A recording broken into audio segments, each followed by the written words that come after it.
Assalamualaikum warahmatullahi wabarakatuh. Alhamdulillahi rabbil alamin. Wassalatu wassalamu ala sayyidil mursalin wa ala alihi wa ashabihi ajma'in. Amma ba'd. Saudara-saudariku, uhibbukum fillah. Sandal Rasulullah sallallahu alaihi wasallam bagian ke-6.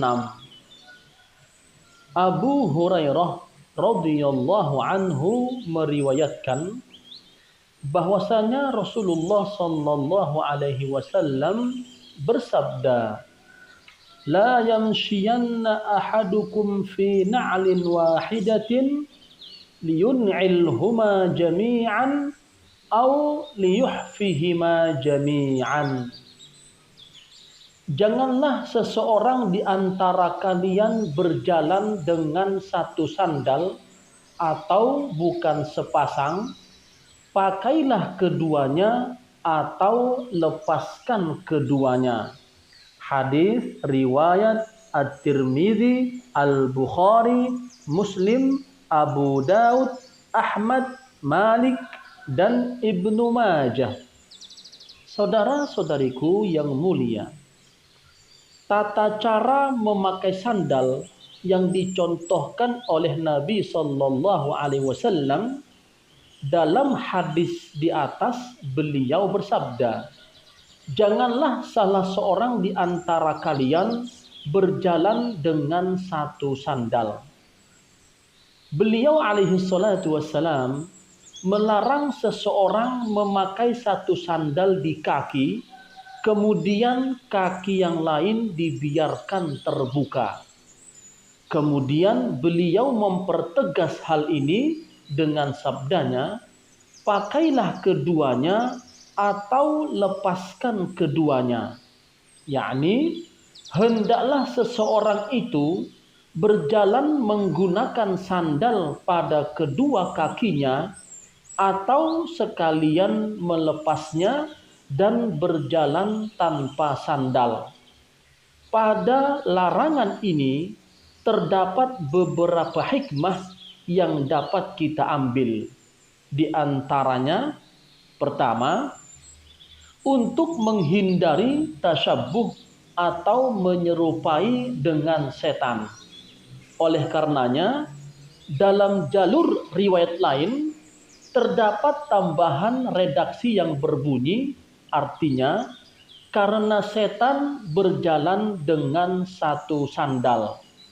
Disebutkan di dalam kitab At-Tahawi, Syarah Mushkilil Athar. Kedua, mencegah agar tidak terjadi kezaliman pada salah satu anggota badan, khususnya kaki. Karena syariat Islam mewajibkan setiap manusia untuk berlaku adil meskipun kepada anggota badannya sendiri. Sehingga ketika seseorang berjalan dengan satu sandal, hal ini bisa tergolong sebagai perbuatan zalim kepada kaki yang sengaja tidak dialasi dengan sandal.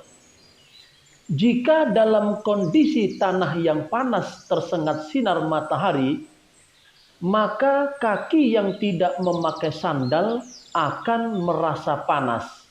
Demikian pula ketika udara begitu dingin. Ibnul Qayyim dalam kitab Tuhfatul Maudud bi Ahkamil Maulud menukil pernyataan Syekhul Islam Ibnu Taimiyah terkait dengan hal ini, yaitu larangan berbuat zalim meski kepada anggota badan sendiri. Ia berkata, Rasulullah sallallahu alaihi wasallam melarang qaza', yakni mencukur sebagian rambut anak kecil pada satu bagian dan membiarkan sebagian yang lain. Syekh Ibnu Taimiyah berkata, ini termasuk tanda-tanda kecintaan Allah dan Rasul-Nya kepada keadilan. Oleh karenanya, Allah memerintahkan untuk selalu berbuat adil dalam segala urusan, termasuk dalam urusan seseorang dengan anggota badannya sendiri.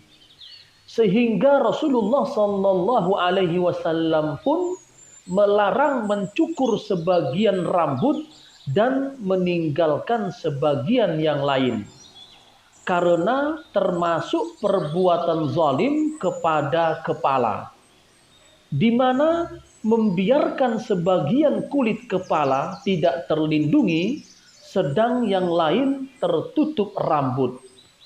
Allah dan Rasul-Nya juga melarang kita untuk duduk di tempat yang sebagian tersinar dengan matahari dan sebagiannya tertutup, sehingga sebagian anggota badan tersinari sedang yang lain tidak.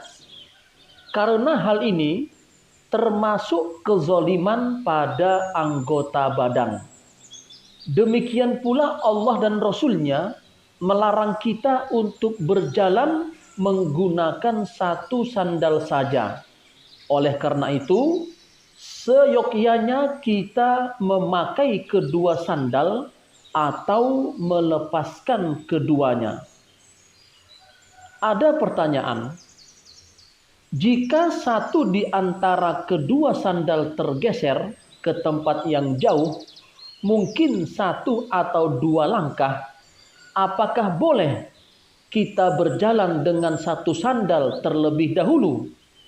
Maka jawabannya, jika kita bisa menghindarkan diri dari perbuatan yang menyelisihi tuntunan Nabi Muhammad sallallahu alaihi wasallam walau dengan 1 langkah, maka lakukanlah.